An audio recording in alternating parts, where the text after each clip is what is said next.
আমাদের এখানে form fill up নিয়ে দুর্নীতি হয়েছে।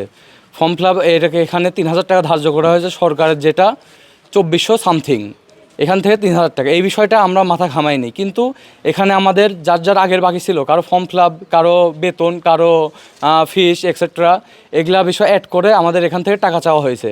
আমরা কেউ কেউ দিয়েওছি, আমিও দিয়েছি, আমি নিজেও এখানে টাকা দিয়েছি, ফর্ম ফিল আপ আমি করেছি। কিন্তু এখানে বৈষম্য সৃষ্টি করা হয়েছে, কারো থেকে অগ্রিম মানে আগের বাকিগুলো না নিয়ে শুধুমাত্র ফর্ম ফিল আপের ৩,০০০ টাকা নিয়ে হয়েছে। এই বিষয়ে আমরা সবাই তীব্র নিন্দা জানাই এবং সকাল থেকে প্রিন্সিপালকে আমরা কিছু না ২০-২২ বার করে ফোন দিয়েছি এবং অন্যান্য স্যারকেও ফোন দিয়েছি। এখন পর্যন্ত কলেজ কর্তৃপক্ষ প্লাস অন্য কেউ, কোনো অথরিটি এখানে উপস্থিত হয়নি।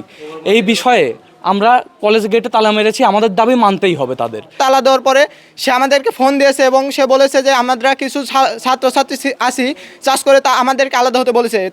তারপর আমরা সেটা না করে সকলের কথা ভেবে আমরা এখানে অবস্থান করেছি এবং সকল আন্দোলনটা শান্তশিষ্টভাবে চালিয়েছি, কিন্তু তারা কোনো রেসপন্স করে না। এখন পর্যন্ত আমাদেরকে সামনে কি হবে সেটা পর্যন্ত কিছু বলে নাই, কিন্তু তারা এখন পর্যন্ত এখানে এসে কোনো অথরিটি উপস্থিত হয় নাই। আমরা এখন চাই একটাই স্কেলভাবে, মানে ওর থেকেও ৩,০০০ টাকা নিয়েছে, এখন আমাদের যতগুলো স্টুডেন্ট আছে সবার থেকেই ৩,০০০ টাকা করে নিতে হবে এবং যারা ফর্ম ফিল আপ করছে তাদের থেকে ৩,০০০ টাকা করে নিয়ে বাদ বাকি টাকা সবাইকে ব্যাক দিতে হবে।